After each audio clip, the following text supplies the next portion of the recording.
Pessoal, tudo bem com vocês? Aqui é o professor Vitor Fernandes e vou junto com vocês então fazer a resolução desse exercício que nós temos aqui para fazer de controle multivariável, né? Onde nós temos que basicamente aqui expressar, né, esse circuito aqui, que é um sistema de controle também, por meio aí de variáveis de estado, tá? Então, pessoal, nós temos aqui, conforme vocês podem observar, um circuito RLC, né, composto aqui por 3 malhas, tá? E para facilitar a nossa vida aqui, o exercício ele já forneceu para a gente as equações aqui, ó, que a gente consegue tirar dessas malhas, tá certo? Fazendo aqui a aplicação das leis das malhas de Kirchhoff, tá? Então isso aqui já facilita um pouco o nosso trabalho, uma vez que a gente não vai ter que fazer análise de malhas aqui em nenhum deles, tá? Eu deixei um vídeo ali no material complementar, pessoal, para vocês, onde eu considerei um circuito RLC também, mas apenas de 2 malhas, tá? E nesse vídeo eu ensinei passo a passo aí como é que a gente faz para retirar, inclusive, as equações das malhas, aplicando Kirchhoff aqui, tá certo? Então, caso vocês queiram aí enriquecer um pouquinho do conhecimento de vocês, seria legal vocês assistirem esse vídeo também, que aí a gente começa a fazer a resolução dele do zero, tá? Como aqui foi dado pra gente, pessoal, as equações, e eu não vou gastar esse tempo aqui do vídeo pra gente retirar elas não, tá? Eu vou pular diretamente pro contexto da questão, mas é só dar uma assistir ali que vocês vão ver que é bem tranquilo da gente fazer. Então vamos lá, né? O que foi considerado pra gente aqui no exercício é que nós temos 3 tensões de entrada, nas quais são chamadas aqui de V1, V2 e V3, tá? E a tensão em cima dos capacitores aqui a gente vai chamar de V, tá certo? Considerando como variáveis de estado as 3 correntes, olha só, isso aqui é uma informação importante pra gente, ó. Considerando como variáveis de estado as 3 correntes e as tensões aqui nos capacitores, tá certo? E já tendo como definição as seguintes expressões do sistema, é pra gente expressar o sistema eletrônico por meio de matrizes de estado, tá? Então colocou como observação aqui que nós vamos ter uma matriz A, que ela é de ordem 5 aqui, tá? Uma matriz B aqui, que ela é de 5 por 3. E é para a gente adotar a seguinte mudança de variáveis aqui, ó. É para a gente considerar I1 como sendo x1. Pessoal, aqui acho que talvez tenha saído um erro de digitação, tá? Mas eu imagino que deve ser I2 aqui, ó. x2, I3 é x3. VC1, que é a tensão no primeiro capacitor, seria x4. E VC2, que é a tensão no segundo capacitor, é para a gente adotar aqui como sendo x5, tá? Pessoal, antes da gente começar, só para dar uma contextualização ali para vocês, tá certo? Eu tirei essa imagem aqui diretamente ali do nosso livro-texto, né? Para vocês entenderem como que se enquadra aquele nosso circuito que a gente tem que fazer a modelagem dentro desses sistemas de controle, especificamente controle multivariável, tá? Então, pessoal, nós precisamos entender aqui o seguinte, né? Geralmente quando a gente vai trabalhar com sistema de controle, tá? Nós temos aqui, ó, as entradas aqui do nosso sistema, que são representadas por esses U1, U2, U3 aqui, que são entradas dependentes do tempo, tá? No domínio do tempo. Nós temos o próprio sistema aqui de controle. Esse sistema de controle, pessoal, ele pode ser aquele nosso circuito elétrico ali, ele pode ser uma planta, ele pode ser um processo, certo? Enfim, tá? Que é adotado dentro de uma indústria. E a gente costuma ter que modelar matematicamente esse nosso sistema aqui, tá? Então a ideia é a seguinte, pessoal, a gente vai modelar esse sistema aqui por meio de umas equações matemáticas, tá? Que são equações chamadas de equações de estado, representadas aqui por esse x de t. E esse sistema, pessoal, quando a gente trabalha com a teoria de controle, funciona da seguinte forma: se eu tenho uma condição inicial, se eu conheço a condição inicial dele, por meio da aplicação de algumas entradas, eu consigo prever o que vai acontecer com as saídas, que são essas y1, 2, 3 aqui de t, tá? Só para contextualizar, para vocês entenderem de fato o que essa figura aqui quer dizer. Imaginem que eu tenha, por exemplo, um tanque, tá certo? E a gente vai encher esse tanque com água, tá? Então, nós podemos considerar o sistema como sendo o nosso tanque, tá? Esse estado aqui, ó, seria o estado dinâmico aqui do nosso sistema, a gente poderia considerar como sendo o volume do tanque. Tipo, vamos pensar o tamanho dele, né? Quanto de água aqui cabe, tá? E essas entradas aqui seria, por exemplo, a vazão da tubulação para abastecer o nosso tanque. Então, pensem aqui comigo, se eu conheço, por exemplo, quanto de água que a gente tem dentro do tanque inicialmente, né? E se eu conheço essa vazão, tá? Sabendo-se aqui das características do meu sistema, ou seja, o tamanho do tanque, eu consigo prever em quanto tempo esse tanque vai ser completamente abastecido, que seria representado aqui pelas nossas saídas, né? Então, basicamente, isso é que esse sistema quer dizer, tá? Um outro exemplo didático que os autores costumam trazer seria, por exemplo, se vocês considerassem o sistema como se fosse um interruptor de uma lâmpada, por exemplo, tá? Então, por exemplo, se o meu interruptor ele está na condição desligado, tá certo? E essa é a minha condição inicial. O sistema é o interruptor em si, tá certo? Então, se, por exemplo, eu já sei que ele está desligado, essa seria a condição inicial, né? Se eu vou lá e aplico entrada, ou seja, o fato de apertar o botão, eu consigo saber o que vai acontecer na saída, tá? Então, essa aqui basicamente é o que o nosso sistema de controle nos diz. Então, aqui nessa atividade, pessoal, o nosso sistema, tá certo? Ele é aquele circuito RLC que está descrito ali, tá? Então, o que nós vamos fazer? Nós vamos equacionar ele matematicamente, beleza? Nós vamos tirar essas equações de estado aqui. E aí a intenção é que se a gente conhece as entradas, a gente consegue saber o que a gente vai fazer, a gente consegue saber o que vai acontecer com as saídas ali ao longo do tempo, tá?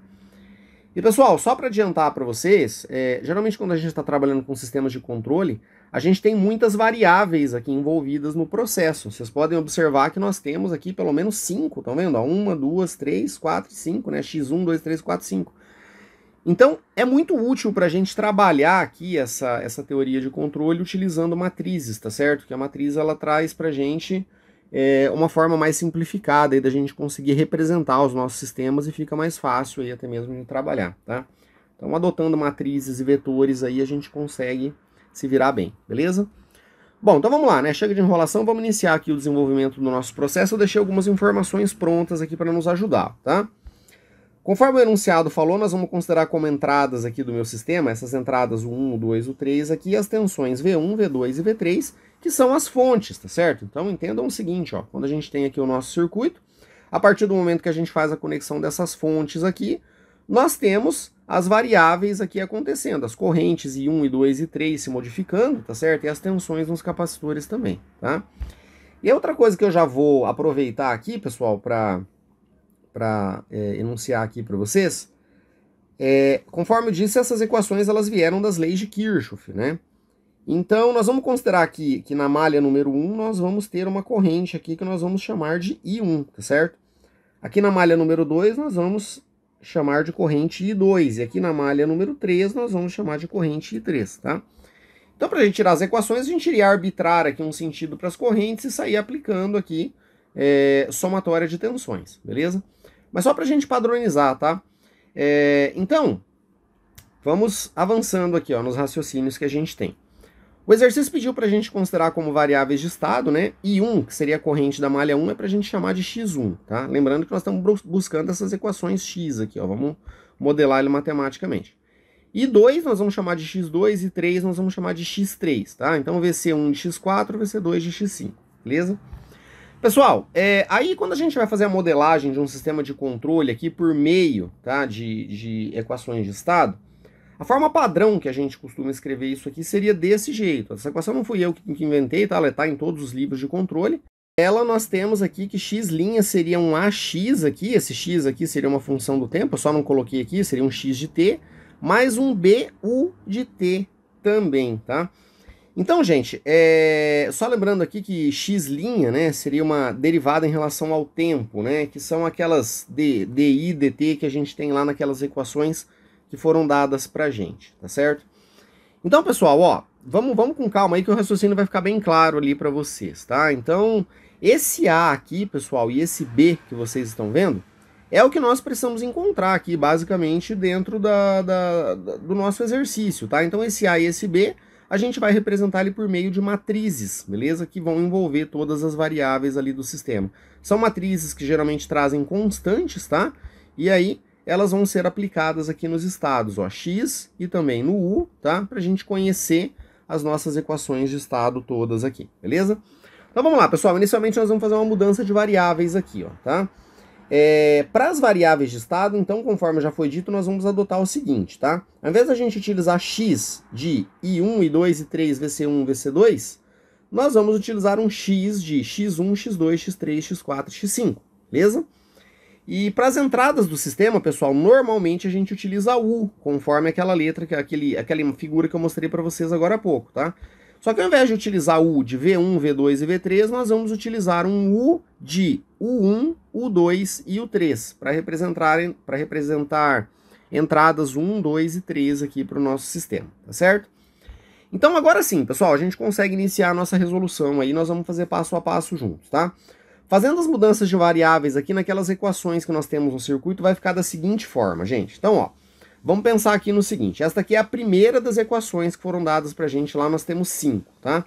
Então, ao invés de utilizar aqui V1, conforme eu falei para vocês, nós vamos fazer uma troca de variáveis, ó. Onde for V1, nós vamos utilizar U1, tá? Então, vamos começar a escrever isso aqui, ó. Vamos colocar... Opa, deixa eu mudar a cor dessa caneta. Vamos colocar U1 aqui, beleza? U1 vai ser R, tá?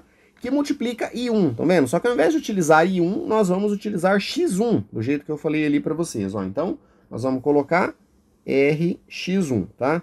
Mais um L1, que seria o primeiro indutor, isso aqui que multiplica DI1, tá certo? Dividido por DT. Só uma coisa que eu queria chamar a atenção para vocês, pessoal, lá nas equações iniciais, no enunciado, não foi colocado I1 aqui, mas tem que ser I1, tá? Já que essa corrente aqui é a corrente da malha número 1, beleza? Então, para a primeira equação vai ser I1, na segunda I2 e na terceira I3. Só para chamar a atenção que não está escrito ali no enunciado esses índices, tá?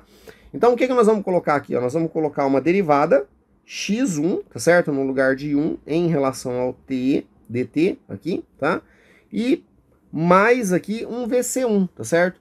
E, pessoal, quem que nós vamos utilizar aqui no lugar de VC1, né? Conforme já foi dito, ao invés de usar VC1, nós vamos usar x4 aqui, ó. Então, mais x4, beleza? Bom, ainda trabalhando nessa equação, pessoal, nós vamos ter aqui o seguinte, ó, U1 é igual RX1 mais um L1 aqui, e ao invés de utilizar, pessoal, derivada de x1 em relação ao tempo aqui, tá? Nós vamos utilizar o índice linha, tá certo? Então, dx1 dt é a mesma coisa que x1 linha, beleza? Para facilitar um pouco a nossa notação e deixar no formato padrão ali da nossa equação de estado, tá? E mais aqui um x4. O que nós precisamos fazer com essa equação, pessoal? Do jeito que eu havia falado para vocês, nós precisamos deixar ela nesse formato aqui, ó. Vocês estão vendo? X linha, tá? Vai ser um x1 linha ali para a primeira equação, vai ser igual a um AX mais um B1. Então nós vamos isolar esse x' que acabou de aparecer ali para que a gente consiga fazer as nossas equações de estado aqui, tá? Então, ó, lembrando que o nosso x1' ele tá aqui, eu preciso isolar ele, então eu vou tirar esse rx1 aqui, vou tirar esse x4 e vou jogar aqui pro lado esquerdo da nossa igualdade, tá? Então, como é que ficaria isso aqui, né, ó? Então, escrevendo aqui L1, x1', tá? Isso aqui é o número 1, tá, pessoal? x1' vai ser R... Opa, negativo, né? Porque eu joguei ele pro lado esquerdo aqui, ó. Menos RX1, tá? Menos x4, beleza? E mais o U1 aqui, que eu não mudei ele de lugar, tá? Então é pra gente finalizar essa nossa primeira equação, deixar o x1' sozinho, isolado aqui, a gente pega o L1 e passa dividindo todo mundo, né? Então essa nossa primeira equação, ela vai ficar assim, pessoal, ó, x1', tá? É igual menos R sobre L1, ó, que eu passei ele dividindo, que acompanha x1, tá? Menos, pessoal, vai ficar 1 sobre L1 aqui, né? Então, 1 sobre L1, tá? Isso aqui que acompanha o x4 e mais aqui 1 sobre L1, que acompanha o nosso U1 aqui, ó. Então, essa daqui seria a primeira equação que nós vamos precisar representar antes da gente fazer a transformação dela ali em matrizes. Mas percebam que ela está nesse formato que eu falei para vocês, ó. Temos o x', temos o acompanhamento de x aqui, tá? E temos o U aqui que representa as nossas entradas. O que nós precisamos fazer aqui agora vai ser fazer a mesma coisa para 5 equações, tá certo? Que nós temos lá, tá? Então eu vou deixar elas já rabiscadas aqui para a gente tentar otimizar o tempo do vídeo, beleza? E vamos falando aqui sobre elas, tá? Vou fazer uma pausa aqui e já volto com elas todas deduzidas ali para vocês.